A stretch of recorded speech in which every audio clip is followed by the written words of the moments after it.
목요일 새벽기도 나오신 성도님들을 예수님으로 환영하고 축복합니다. 오늘 하나님 말씀은 게하시에게 온 시험이라는 제목으로 열왕기하 5장 15절부터 27절 말씀을 전하도록 하겠습니다. 나아만이 모든 군대와 함께 하나님의 사람에게로 돌아와서 그의 앞에 서서 이르되 내가 이제 이스라엘 외에는 온 천하에 신이 없는 줄을 아나이다. 청하건대 당신의 종에게서 예물을 받으소서 하니 이르되 내가 섬기는 여호와께서 살아계심을 두고 맹세하노니 내가 그 앞에서 받지 아니하리라 하였더라. 나아만이 받으라고 강권하되 그가 거절하니라. 19절입니다. 엘리사가 이르되 너는 평안히 가라 하니라. 그가 엘리사를 떠나 조금 가니라. 하나님의 사람 엘리사의 사환 게하시가 스스로 이르되 내 주인이 이 아람 사람 나아만에게 면하여 주고 그가 가지고 온 것을 그의 손에서 받지 아니하였도다. 여호와께서 살아계심을 두고 맹세하노니 내가 그를 쫓아가서 무엇이든지 그에게서 받으리라 하고 나아만의 뒤를 쫓아가니 나아만이 자기 뒤에 달려옴을 보고 수레에서 내려 맞이하여 이르되 평안이냐 하니 그가 이르되 평안하나이다. 우리 주인께서 나를 보내시며 말씀하시기를 지금 선지자의 제자 중에 두 청년이 에브라임 산지에게로부터 내게로 왔으니 청하건대 당신은 그들에게서 은 1달란트와 옷 2벌을 주라 하시더이다. 나아만이 이르되 바라건대 2달란트를 받으라 하고 그를 강권하여 은 2달란트를 2전대에 메고 옷 2벌을 아울러 2사환에게 지우매 그들이 게하시 앞에서 지고 가니라. 언덕에 이르러서는 게하시가 그 물건을 2사환의 손에서 받아 집에 감추고 그들을 보내 가게 한 후 들어가 그의 주인 앞에 서니 엘리사가 이르되 게하시야 내가 어디서 오느냐 하니 대답하되 당신의 종이 아무데도 가지 아니하였나이다 하니라. 엘리사가 이르되 한 사람이 수레에서 내려 너를 맞이할 때 내 마음이 함께 가지 아니하였느냐. 지금이 어찌 은을 받으며 옷을 받으며 감람원이나 포도원이나 양이나 소나 남종이나 여종을 받을 때이냐. 그러므로 나아만의 나병이 내게 들어 내 자손에게 미쳐 영원토록 이르리라 하니 게하시가 그 앞에서 물러나오매 나병이 발하여 눈같이 되었더라. 아멘. 엘리사는 나아만의 나병을 고친 다음에 그가 주는 금은 보화를 받지 않았습니다. 나병을 고침받은 후 가지고 온 금은 보화를 그냥 가지고 돌아가는 것을 게하시가 보면서 너무 아깝게 여깁니다. 그래서 나아만을 뒤따라가서 거짓말을 해서 은 2달란트와 옷 2벌을 받아오죠. 그런데 오늘 말씀을 보면 그 게하시의 거짓말의 대가가 아주 혹독합니다. 그가 보통 병이 걸리는 게 아니라 불치병, 그리고 또한 가장 사회적으로 외면되는 나병에 걸립니다. 그것도 나아만의 나병이 그에게 옮아온다. 그렇게 말합니다. 그뿐 아니라 게하시의 자손까지 그 나병이 간대요. 그리고 그뿐 아니라 거기에 영원토록 이르리라 하고 선언하십니다. 대체 왜 이렇게 혹독한 심판을 아무것도 아닌 것 같은 이거를 때문에 하실까요? 혹시 이런 생각이 드시는지요? 나아만은 부자고 그가 주길 원했고 근데 게하시가 그냥 받아온 건데 그게 뭐가 나빠서 그렇지?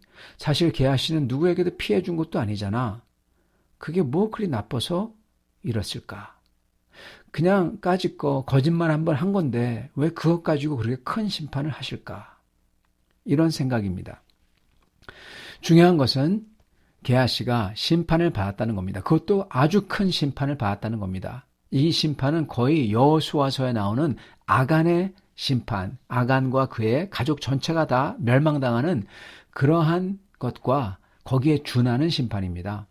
왜냐하면 게하시와 그의 자손들에게 그리고 영원까지 이르리라 그렇게 심판하시기 때문에 그렇습니다. 중요한 것은 이게 그렇다면은 이 게하시의 거짓말은 무슨 아무에게도 피해 준 게 아니다. 그게 아니라 그리 나쁘지 않다. 그게 아니라 정말 큰 죄를 저지른 죄라는 것입니다. 오늘 저희가 이 게하시의 죄가 뭔지 알아서 이 심판을 피하는 우리가 될 수 있기를 바랍니다. 여러분 그의 거짓말이 한계 있습니다. 먼저 그의 거짓말은 나아만에게 하나님과 하나님의 사람에 대해서 그릇된 인식을 심어주고 있다는 겁니다. 그 당시에는요, 모든 점쟁이, 우상을 섬기는 사제들, 그들은 전부 다 복채를 받았어요. 무당들도 복채받죠. 그래서 이 하나님의 사람이라는 엘리사도 그러겠지 하면서 나아만이 돈을 가져온 겁니다. 그리고 이 하나님도 똑같이 그러겠지 하면서 드리려고 하는 거죠. 그때 엘리사가 NO 그러는 겁니다. 즉 우리 주님은 그런 우상과는 궤를 달리하는 거룩한 유일한 창조주 하나님이다 라는 것을 엘리사가 분명히 가르쳐주고 있었던 겁니다. 그리고 주의 종인 엘리사도 그런 우상 사제들과는 궤를 달리하는 사람이란 것을 분명히 알려줌으로써 주님을 정말 세상 신들과는 다르게 경외하고 따르는 진짜 신앙을 가르쳐 주려고 했던 것이죠. 하나님의 역사는 세상에서 무당들이 하듯이 무슨 사례나 대가를 치르고 나서 받는 게 아니라 하나님의 역사는 오직 하나님이 주시는 은혜이기 때문입니다. 은혜라는 걸 가르쳐 주려고 했던 거예요. 그러므로 지금 나아만이 돈을 드리겠다고 했을 때 행여나 마치 그가 치료한 대가로서 여길까 봐 엘리사는 절대로 받지 않는 겁니다. 그래서 굳이 엘리사는 그를 돌려보내는 거예요. 나중에 나아만이 스스로 주님께 감사해서 주님을 사랑하고 경배하기 위해서 또는 그가 주님 앞에 헌신하기 위해서 주님 앞에 나와 드리면은 그거는 좋은 거죠. 그때 하면 되는 겁니다. 근데 지금은 아니죠. 근데 게하시가 이걸 전부 다 망쳐버린 거예요. 뒤틀어버린 거예요. 게하시가 거짓말로 엘리사가 원하더라, 달라더라 합니다. 엘리사가 안 그랬죠. 이거는 위증입니다. 이렇게 위증함으로써 결국 엘리사를 우상의 사제들과 같은 사람으로 만든 거죠. 그냥 단순한 거짓말이 아니라 엘리사를 빙자했잖아요. 엘리사가 했다 그랬잖아요. 이건 위증이죠. 그래서 결국 엘리사를 우상의 사제들과 같은 동급으로 만들어버렸고 그리고 이걸 들은 나아만이 과연 그랬는지 안 그랬는지 모르지만은 성경에 나오지 않지만 이런 생각을 할 수 있다는 겁니다. 역시 그러면 그렇지. 신전의 사제들은 다 똑같지. 게하시의 위증으로서 엘리사만 우상의 사제와 동급으로 만든 게 아니라 결국 엘리사가 섬기는 하나님도 우상 잡신들과 동급으로 만들어 버리는 겁니다. 게하시의 거짓말은 그러므로 위증은 누구에게도 피해 주지 않은 게 아니라 그의 위증은 돌이킬 수 없는 크나큰 믿음의 왜곡과 하나님을 왜곡시키는 죄를 범한 것입니다. 거기다가 하나 더 하자면요. 나아만의 신앙도 망가뜨려 버린 거예요. 큰 감동받고 구원은 내가 무슨 공을 세우거나 헌물을 바쳐가지고 그래서 대가로 받는 게 아니구나. 오직 믿음으로 7번 몸을 담금으로써 순종으로서 임하는구나. 그렇게 레슨을 받아서 신앙이 온전하게 된 나아만을 게하시의 거짓 위증으로써 하나님도 주의 종도 주께 나아가는 것도 결국 헌물로 하는 거구나 하고 가르쳐주는 거예요. 신앙과 구원을 망쳐버릴 수 있는 행동이 바로 게하시의 욕심으로 거짓말한 위증의 결과인 것입니다. 아무도 피해보지 않았다고요? 게하시가 한 이 거짓말로서 위증으로서 한 영혼과 그의 신앙을 우상신앙으로 회귀시킬 수 있었고 그리고 하나님을 우상의 잡신 수준으로 전락시켜버릴 수 있는 범죄를 저지른 것입니다. 이거는 그 어떤 것보다도 더 크고 중한 범죄입니다. 차라리 서로 치고 싸우거나 돈을 훔치거나 이런 게 더 가벼워요. 그렇기 때문에 여러분 우리가 하나님의 일, 하나님의 이름, 주의 종이 이름이 걸려있는 여러 가지 이러한 신앙에 걸려있는 곳에서는 진짜 조심해야 됩니다. 왜냐하면 결국 이게 하나님이 누군지, 우리의 신앙이 어떻게 다른지, 구원이 무엇인지 이것을 대표하고 증거하기 때문입니다. 그래서 나아만과 하나님을 속인 게하시는 무서운 저주를 받는 것입니다. 나아만의 나병이 그에게 옮겨오고 그래서 그는 나환자로 살다가 죽는 인생이 되어버립니다. 여러분, 왜 우리가 게하시도 그렇고 하나님의 뜻을 알고도 하나님의 뜻을 저버릴까요? 왜냐하면은 우리 속에 있는 욕심 때문에 우리의 눈이 어두워져서 저희가 져버리는 것입니다. 사실 게하시처럼 거짓으로 속이는 것과 또 그 거짓을 덮기 위해 또 거짓말을 하고 위증하고, 이건 결국 자기의 욕심으로부터 오는 겁니다. 욕심이 생기면요, 그때부터 자기가 시험이 들어요. 그리고 또한 다른 사람들로 하여금 시험 들게 만들어요. 그들로 왜곡된 신앙을 가지도록 죄를 짓게 됩니다.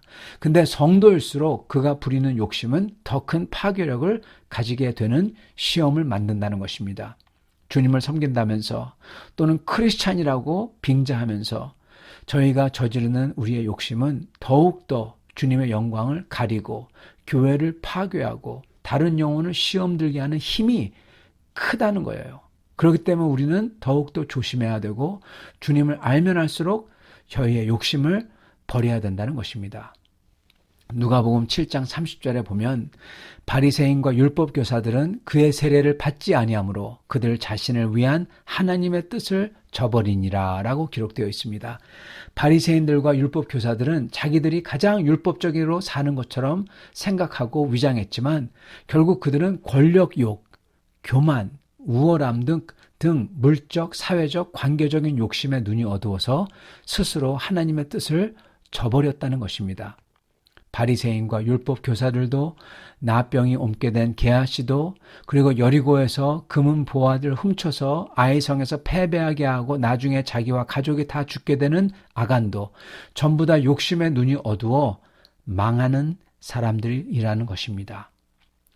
이런 것을 보면요, 나를 망하게 하는 그 적은 밖에 있는 게 아니라 바로 우리 안에 있어요. 내 마음속에 있다는 것입니다. 내 마음속에 있는 욕심과 교만한 마음과 이것을 가지기 위해서 수단과 방법을 가리지 않는 그 거짓된 마음과 방법, 이것입니다. 여러분, 이것을 다스리기가 얼마나 힘든지 모릅니다. 잠언 16장 32절에 보면은 노하기를 더디하는 자는 용사보다 낫고 자기의 마음을 다스리는 자는 성을 뺏는 자보다 나으니라 라고 기록되어 있습니다.